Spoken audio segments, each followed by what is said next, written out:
Voters have delivered their verdict on the federal budget, with a new poll placing opposition leader Angus Taylor as Australia's preferred Prime Minister and Labor's primary vote falling 3 points to 29%.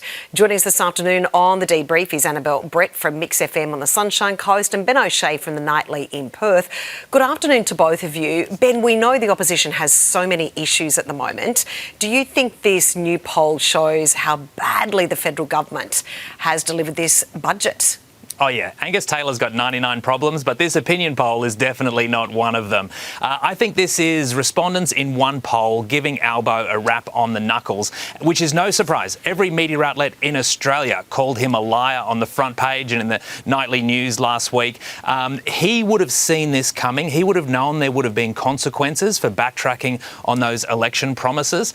I bet he's hopeful that when the dust settles, people will realise that a lot of those negative gearing entitlements are grandfathered, so whatever you have now, no one's going to take that away from you. So he's banking on that eventually sinking in, but they've done such a terrible job of selling that aspect that I'm, really not surprised at all they're facing the consequences of that this week. Annabelle, we've seen the Prime Minister out and about today, touring in Adelaide, from what I can understand, with new housing estates. He's out there refusing to comment on this poll, really about him losing at the situation right now compared to Angus Taylor. Do you think the government's got it wrong with the budget? I mean, either way, no matter what you think about the budget, I do think this whole "a politician lied, people don't like them after the budget" isn't new, and I wouldn't be too worried if I was them. Plus, these news polls just swing all the time. They're constantly changing. I kind of get that from his perspective and from his teams and any government that's had to go through this post-budget, responding doesn't really feel necessary. Just wait it out. So you think this won't follow through in other polls? It's yet to be seen.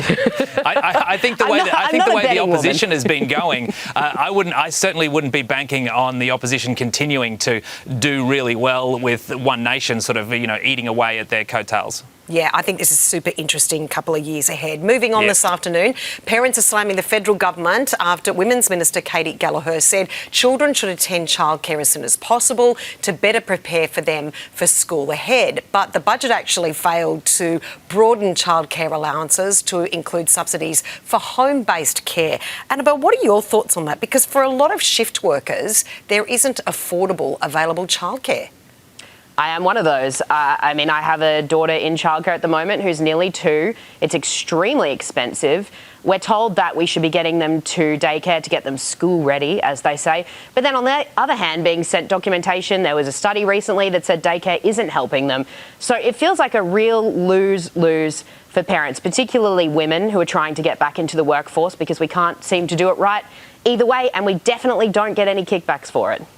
Ben, also, it's been interesting that there's been no mention from the federal government exactly now, and this has been decades of neglect from both sides, about the massive issues in childcare that were highlighted especially last year. What are your thoughts on that?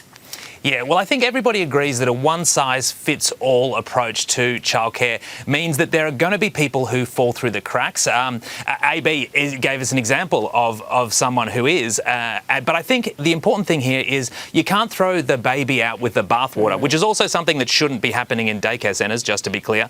And if you're going to massively fund in-home childcare, which I think will certainly suit a lot of families, you have to make sure there are checks and balances and safety checks for those workers as well, because you'll see an explosion of that happening. And we see what happens in formal daycare. If it's in an informal setting, I think there are potentially a lot of problems. Yeah, absolutely. And as we know, if the kids are sick, you can't send them to childcare, which means you can't go to work. Finally, this afternoon, a new report shows digital fatigue has created a shift in social media habits, with performative content creation out and the increase of quite an anti-trend era. AB, I think this is fantastic. I truly welcome this. We aren't posting anything glamorous anymore because our lives aren't that glamorous. I'm not going to Europe for summer. I have 1,000 photos of screenshots of receipts, a picture of Keen's mustard powder that I'm still using from 2013 that's definitely past its use by date, and photos of my straightener switched off at the wall just to make sure that I'm comfortable leaving the house.